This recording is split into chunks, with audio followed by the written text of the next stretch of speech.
15 humanitarian workers, killed one by one by Israeli forces and buried in a mass grave in southern Gaza, one of the latest atrocities committed by the Israeli army against Palestinians in the Gaza Strip. These attacks are absolutely abhorrent, and attacks on aid workers and first responders are absolutely unacceptable, and we are horrified by what has happened. The 15 humanitarian workers went missing a week before their bodies were found after they were responding to a distress call from civilians being attacked by Israeli troops. When they arrived, the first team arrived, it was struck, and subsequent teams were also struck as they arrived to collect the wounded. They included 8 paramedics from the Palestinian Red Crescent Society, 6 members of the Palestinian Civil Defence search and rescue teams, and 1 UN staff member. They were found on the 30th of March in a mass grave with multiple gunshots in each one of them. Some were tied up, and one was decapitated, according to Mahmoud Basil, spokesperson for the Palestinian Civil Defence in Gaza. Israeli occupation forces brutally, savagely executed the civil defense teams.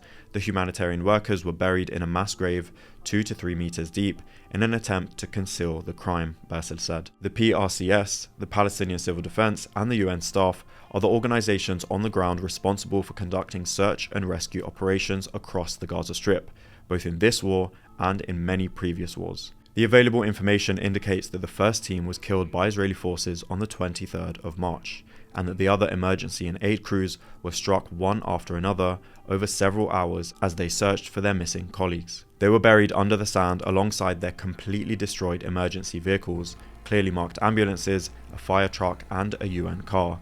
The first body was recovered on the 27th of March, and the remaining 14 bodies were recovered 3 days later after complex search operations. We coordinate our movements with the Israeli authorities to specific areas of Gaza. This is an optional mechanism available to the humanitarians working in Gaza, and it's a mechanism that exists around the world, and basically it provides, it actually assists it's meant to help the parties to the conflict observe their obligations under international law. Video footage documented the search for the bodies and the recovery process from the mass grave and the sand mounds. The emergency these rescue workers were responding to, according to Ocha and the PRCS, were colleagues who had been shot at earlier in the day, when their clearly marked vehicles came under heavy Israeli fire in Rafah city's Tel Sultan district. Health workers should never be a target,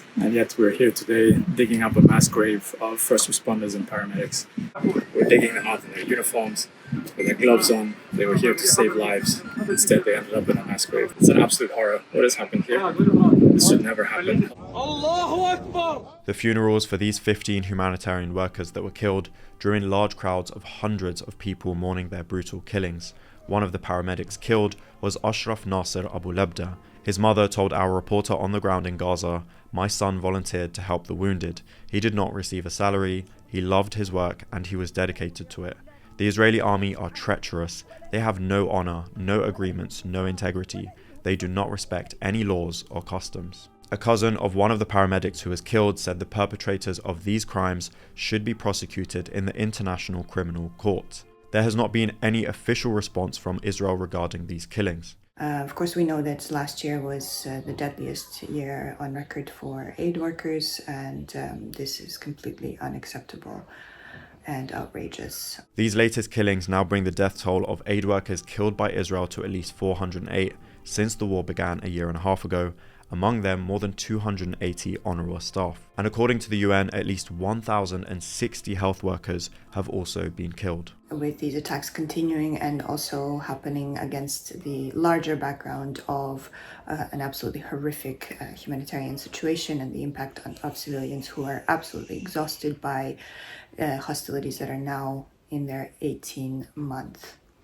And of course, massive displacements are continuing to happen, with the displacement orders being issued almost on a daily basis, and several hundreds of thousands of people have now been newly displaced, on top of the 90% of the population that had been displaced earlier, many of them dozens of times.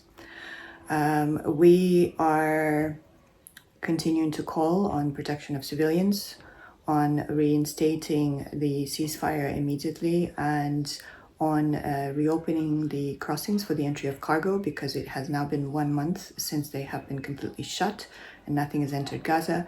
We are rapidly running out of supplies and facing massive risks of hunger, once again returning to Gaza unless the situation changes rapidly and the crossings are reopened.